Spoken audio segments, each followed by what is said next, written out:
ancient history da Indus Valley civilization ko ma lay exam yam toina hangba person sing ne to jagador si masi akhoi handak lakador ba rims ki exam da su kana gani ate exam CGL SSC GD gi MTS ate loin kana gani ko ni exam da dum toina hangba person khrani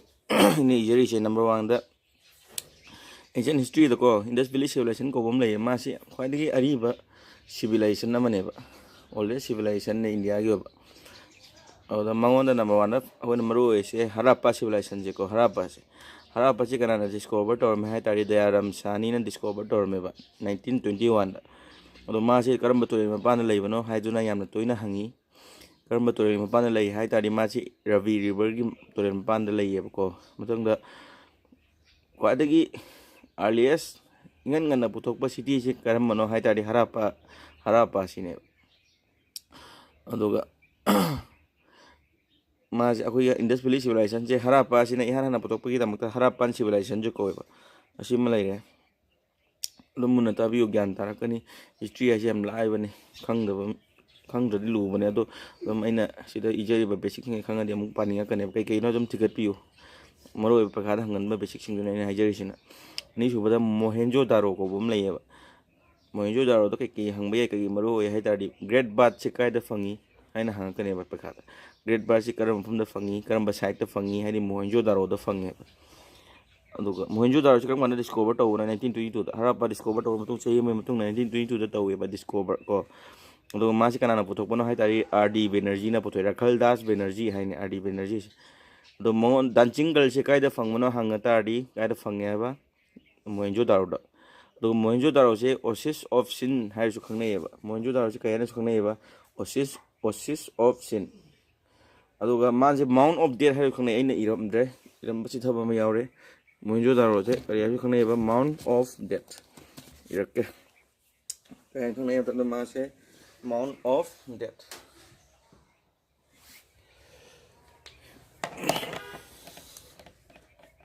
MOUN the Mount of Death sijo wana Mohenjo Daro gi maru ba Harappa gi maru ba sida dum khara loire Atei hang pusu yai ado aina dum khanjaba to hajabani thank you makha muk ijarakke maka side khara leiri auna video si tang di seng dasu seng di seng no male to low budget tanam manina krang nuaitre ahum suba side to leiri si side di mafam jaga ko Indus Valley civilization da phangba side che ahum suba leiri che Roper da maroina hangi se kaino ta maji karamba turengi mapana fangi hena adi sudless turel gi mapala fangi ma se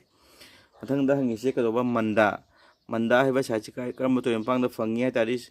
Senab River se manda ne ni singo ko kaw da na ba se manda ro Senab River manakta fangi ma se ko ado northern most side ne ba si da iram ge ma se manda si kare ba Indus Valley civilization ko adagi northern part hai tare NO ai mu khai ke Chikalo na tau ne northernmost side ne bakana se manda se mathang da toina hangi je kaino ba tamda lothal lai ba sa chem toina hangi masida hangi se kaino ha ganda ma se sumaina hangi direct sea trade link with Mesopotamia ga direct sea trade link ne ramba karam ba side no haina hangi lothal ko mathang da ma se karam ba tore ma pan akhoi karam ba torel gi ma pal da lei bana ha bi Haiba Sima di ayamba side kuri mata hange ko lothal si karama turing mapanda le me haiba matamda Sabarmati River turel mapanda ko mathangda mase akoi gi couple burial di fum madu ko si karamba side ta fangi hai tari lothal da fange ba ado lothal si kai da lei bano haina hangi karamba state ta lei ge hai Gujarat ta lei Gujarat ta dola bira ko bomma su lei ado trick amol len taksira ke logo do hai ba ko mathangda Only site for artificial dog yard chikai da oi hai hangata ardi lothal da hange ko only site for artificial dog yard adu kai da fangi karam bano hai ta ardi lothal ne khunga da ba aduga aroi number 6 aroi bina te khara chu wali Kali Bangal hai badi kaino tam na mangonda karamba site ta fangi hai da sorry Kali Bangal se karam site che karamba state ta fangi hai na hang batara gadi Rajasthan da fangi ba Kali Bangal che kai da fangi ba state karamba da Rajasthan da adoga sumaina yum saba matamda mud brick ꯆꯦꯛꯀꯨꯝꯕ ꯁꯤꯖꯤꯟꯅꯔꯝꯕ ꯁꯥꯏꯠꯇꯣ ꯀꯔꯝꯕꯅꯣ ꯍꯪꯉꯗꯤ ꯃꯗꯨ ꯀꯔꯤꯅꯣ ꯂꯣꯊꯥꯜ ꯁꯣꯔꯤ ꯀꯂꯤꯕꯪꯒꯜꯅꯦꯕꯀꯣ ꯀꯂꯤꯕꯪꯒꯜ ꯀꯃꯥꯏꯅ ꯅꯤꯡꯁꯤꯡꯒꯅꯤ ꯍꯥꯏꯇꯥꯔꯗꯤ ꯀꯥꯏꯗ ꯂꯩꯕꯅꯣ ꯀꯃꯥꯏꯅ ꯅꯤꯡꯁꯤꯡꯒꯅꯤ ꯍꯥꯏꯇꯥꯔꯗꯤ ꯀꯂꯤ ꯔꯥꯖ ꯍꯥꯏꯅ ꯅꯤꯡꯁꯤꯡꯉꯣꯕ ꯀꯂꯤ ꯍꯥꯏꯗꯤ ꯀꯂꯤꯕꯪꯒꯜ ꯔꯥꯖ ꯍꯥꯏꯕꯗꯤ ꯔꯥꯖꯁꯊꯥꯟ ꯃꯊꯪꯗ ꯄ꯭ꯂꯣꯒꯤꯡ ꯑꯦꯔꯤꯌꯥꯁꯤ ꯏꯍꯥꯟ ꯍꯥꯟꯅ ꯀꯗꯥꯏꯋꯥꯏꯗ ꯐꯪꯉꯝꯃꯦ ꯍꯥꯏꯇꯥꯔꯗꯤ ꯀꯂꯤꯕꯪꯒꯜꯗ ꯐꯪꯉꯝꯃꯦꯕ ꯁꯤꯗ ꯑꯩꯅ ꯏꯔꯤꯕꯁꯤꯡꯁꯦ ꯇꯣꯏꯅ ꯍꯪꯕ ꯃꯔꯨ ꯑꯣꯏꯅ ꯍꯟꯖꯟ hangꯕꯁꯤꯡꯗꯨꯅꯤꯀꯣ ꯇꯣꯏꯅ ꯈꯪꯗꯕ ꯌꯥꯗꯕ ꯃꯁ ꯅꯣ ꯍꯥꯏꯕ ꯇꯥꯔꯦ ꯏꯁꯝ ꯁꯝꯅꯀꯣ ꯃꯊꯪꯗ ꯐꯦꯃꯤꯂꯤ ꯁꯣꯔꯤ ꯐꯦꯃꯤꯂꯤ ꯍꯥꯏꯁꯤꯅ ꯐꯦꯃꯁ ꯐꯣꯔ ꯄꯣꯇꯔꯤ ꯄꯣꯇꯔꯤ ꯍꯥꯏꯗꯤ ꯆꯐꯨ ꯁꯥꯕꯗ ꯈ꯭ꯋꯥꯏꯗꯒꯤ ꯐꯥꯎꯕ ꯁꯥꯏꯠꯇꯣ ꯀꯔꯝꯕꯅꯣ ꯍꯥꯏꯇꯥꯔꯗꯤ ꯀꯂꯤꯕꯪꯒꯜꯅꯦꯕ ꯔꯥꯖꯁꯊꯥꯟꯗ ꯂꯩꯕꯁꯦ ꯃꯈꯥ ꯑꯃꯨꯛ ꯁꯦꯝꯖꯔꯛꯀꯦ ꯑꯩ ꯀꯩ ꯍꯥꯏꯇꯥꯔꯦ ꯚꯤꯗꯤꯑꯣꯁꯤ ꯈꯤꯇꯪ ꯁꯥꯡꯅ ꯅꯝꯕꯁꯨ ꯅꯨꯡꯉꯥꯏꯖꯗ꯭ꯔꯦ ꯑꯗꯨꯒ ꯋꯥꯏꯠ ꯕꯣꯔꯗ ꯀꯩꯀꯥꯁꯤꯁꯨ ꯅꯨꯡꯉꯥꯏꯇꯕ ꯑꯗꯨ ꯃꯇꯦꯛ ꯃꯇꯦꯛ ꯁꯦꯝꯖꯔꯛꯀꯦ ꯇꯞ ꯇꯞꯅ ꯊꯦꯡꯛ ꯌꯨ ꯍꯜꯂꯣ ꯃꯌꯥꯝ ꯃꯇꯝ ꯈꯔ ꯆꯤꯟꯕꯅ ꯚꯤꯗꯤꯑꯣ ꯊꯥꯒꯠꯄ ꯉꯝꯖꯔꯨꯗ꯭ꯔꯦ ꯉꯔꯥꯡ ꯅꯍꯥꯟꯗꯤ ꯑꯗꯣ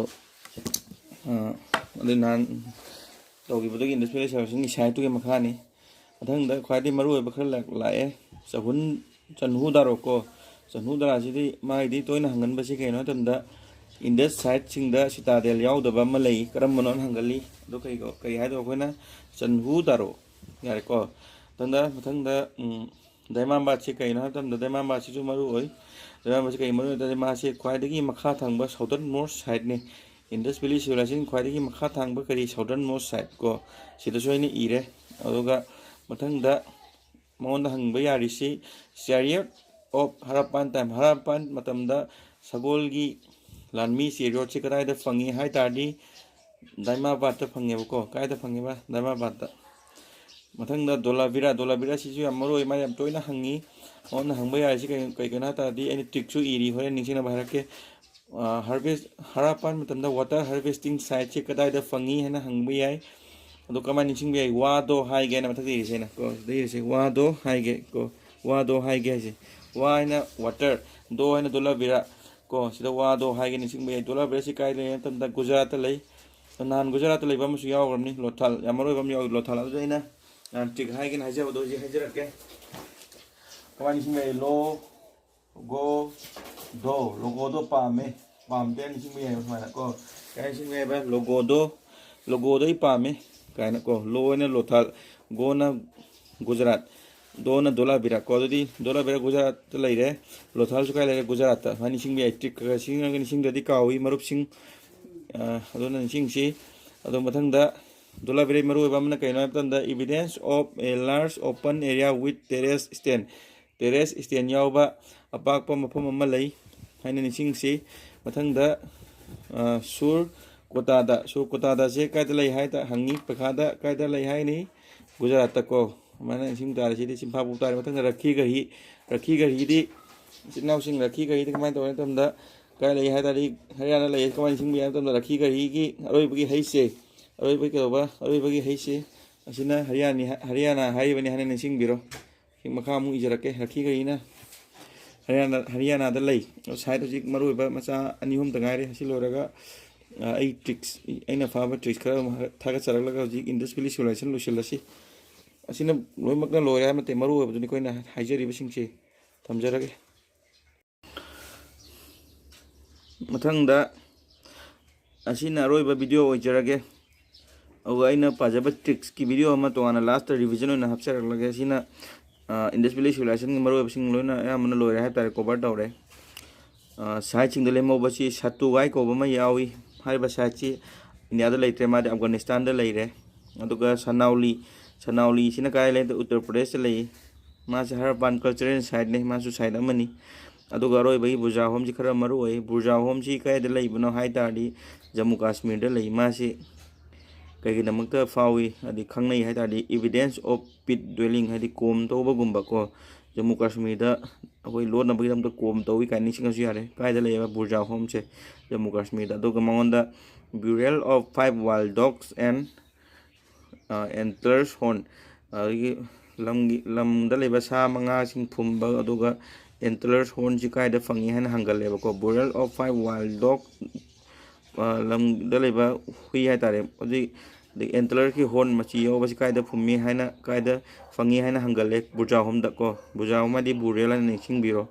ꯃꯊꯪꯗ ꯃꯦꯅꯨꯐꯦꯛꯆꯔ ꯑꯣꯐ ꯍꯔappan ꯁꯤꯜ ꯑꯁꯣꯝꯗ ꯑꯃꯨꯛ ꯌꯦꯡꯕꯤꯔꯣ kaya ba siya manufacture of ay video kita nung atre phone je manufacture of harapan sil manufacture of harapan sil hay harapan sil ay kay na sabon na harapan ako yung excavation tawri siya harapada site excavation tawri siya sil ko bom di fang mane ko ado sil siya kay na sabon no hay na hanga po tardi terracotta na saya ko kay na saya ba sil siya terracotta na ado ka video kita nung atre kunon pajar sila re ado kay manufacture of harapan sil siya kay na saya ba hay hang tardi terracotta na saya hay gani ba aduga domestic animals absent in terracotta terracotta ada yaudaba domestic animal ama hayo na pakada hangi kay hagi na koina cow haibdi san tanda indus valley civilization na worship torom masi kay ko hay matamda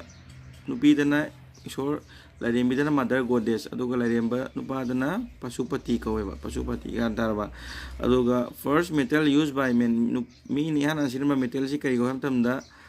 copper ko copper ne ba sige da yauri sige portion sita aduga indus valley civilization je urban civilization je matam da rural ni kaina khanbi gano indus valley civilization je kaina ba urban civilization ne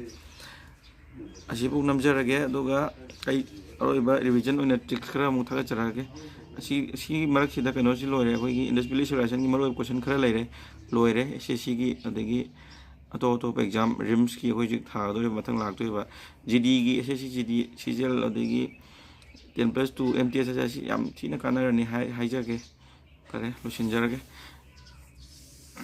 sina aina sina ba ayum lek pa kana sina ba trick khara ni tricks dum mate isu khara dilei dum ayum tam thaga charake ai dum sima bo wa ba ta dum trick sina ne khara toina hangan ba jingche do yong yeng bisi yeng biu indus valley civilization revision ne tricks ida maroina kai da leibano hange ba mafam jingche south kai lei east the west and north kai lei na hange ba ko ona mads maths ka sana lisi news news ke sana han biro ko manda hai ne ba am sina kadai lei ba ma si ko north indus valley civilization gi kai da lei ba north da alamgirpur sina kai da lei ba east da lei ba im pa ko tana di se daima ba hai ba sai daima ba ma yaw gi to ma sina south thang ba side lei ba ko adoga west thang ba side western side kai lei ba sutka jinder ko ba ona aina crossing jari se d ga s ka ws ka crossing se d ga s ko thong no hai ne ba ws ka ko thong na ga da ba hai ba di west na s sutka jinder lei ga da ba d ma pa na south na da ma ba lei ga da sumai na ko number 2 da sai na hai ba logo do hai se logo do surgini hai di gujarat logo do se logo do hai ba yaw sing si gujarat lai bang ka ne ba lo na lothal go na gujarat hai ga do na dolavira sur na kri sur kota da mo ka loi lai ba gujarat lai ba ahum ne ba side ahum lothal ne dolavira ne sur kota da sing sai yaw ga gujarat lai na do dolavira sina water management da yaw gi ba to lothal sina koi dog yard adi port ka ne yaw gi ba to ko aduga number 3 dana kaliraja na port tu pugre hai bane ko kaliraja hai sida khani si kalina kalibangan raja na rajasthan port na potri ki tam ta phaw ba kalibangan se sa yaw gre ko dana se manda hai na am so ina ningsing jai ba se manda hai ba di senab river se kai karma side ta senab river mara ta kai sai ba manda hai na le ba manda di northern most side ta le ba to mathang da 5 ta hai sina wado hai ga ba wado hai ge wana water conservation do na dolavira hai ba wado hai ge ningsing bo wane na kaw da na ko number 6 am thata i sina citadel chandre ko chanhu daro do aina chandre na ningsing bo wane chanhu daro se kan ningsing bo ina chandre hai na citadel do chandre ba chanhu daro do citadel chandre aduna chanhu daro se kai dam ta phawe ba citadel yaw do bagi without citadel the site without citadel kaman ningsing ba ba chanhu daro da citadel chandre smaina adum question amani to ju khumang amni ya da exam da se ma ga ni question am da ma ni ga phang ba sai adu di pa na kap khradam ma ni ga hen ma da ma ga ni wat pa le ho ba ma wat pa le ho ba di 0.5 wat pa le ho ba 0.25 wat pa le ho ba am yaw ri na duna ai thaga chabo wane so ki yaw ma pi ga ni ko thank you sa solution jar ai adum mathang thaga chara